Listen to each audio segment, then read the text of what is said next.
Hi, Mark Glady here. We're back at the whiteboard today talking about soybean herbicide programs, and more specifically the use of residual herbicides with those programs, whether it's a pre-emerge residual right after planting, a pre-plant incorporated herbicide pass, or an in-season residual that we tank mix with our post-emergent spray.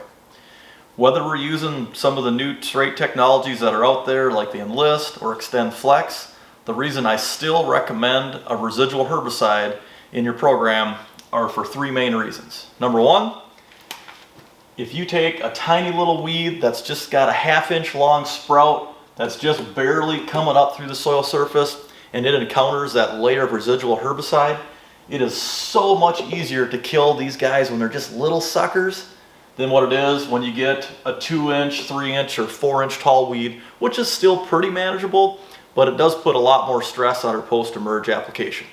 So getting them small when they're under the soil or at the surface layer of the soil is the best time and easiest time to kill weeds. Number two, even moderate weed pressures can still provide substantial yield loss. You could look at any land-grant university research paper, research study that's been done on herbicides or weed pressure and yield loss associated with it, and any plant out of place is a weed. They're always sucking water and nutrients and light that they're robbing from our cash crop, our soybeans that we want to grow. So making sure we keep weed pressures very minimal pays off in increased yields. Number three, I'm going to pick on water hemp here, a weed that a lot of us deal with. Water hemp can easily produce 400,000 to 500,000 seeds per acre or more in certain situations where we get the lone soldiers out there growing up big and tall. But 500,000 seeds is not out of the question.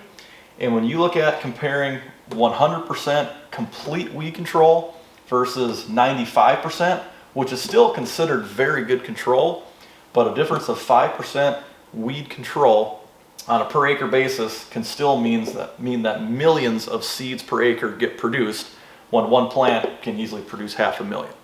So doing the best job we can to help minimize any weeds from emerging, prevent any of that seed production, will save us headaches down the road. Another point about water hemp is that it's a warm season germinator, which means it doesn't start sprouting or germinating until soils are usually well into 60 degrees or higher. And if let's say we plant our soybeans on May 1st, we apply our pre-emerge residual herbicide, get a good 4 weeks, maybe 5 or even 6 if we're lucky, of residual activity, keeping those weeds out. And about the time that residual herbicide is wearing off, that's when water hemp starts to germinate, and it can continue to germinate all season long with each additional rainfall to wet that surface area of the soil. So I've talked a lot about residual herbicides at the planting time, but also tank mixing a residual herbicide product with your Enlist or your Extend Flex, or pick your herbicide program. But having a second layer of residual in season to keep those water hemp and other weeds at bay, prevent them from emerging from the soil, is a great idea to keep populations low, keep weed seed production low, and make weed control a lot easier in subsequent crop years.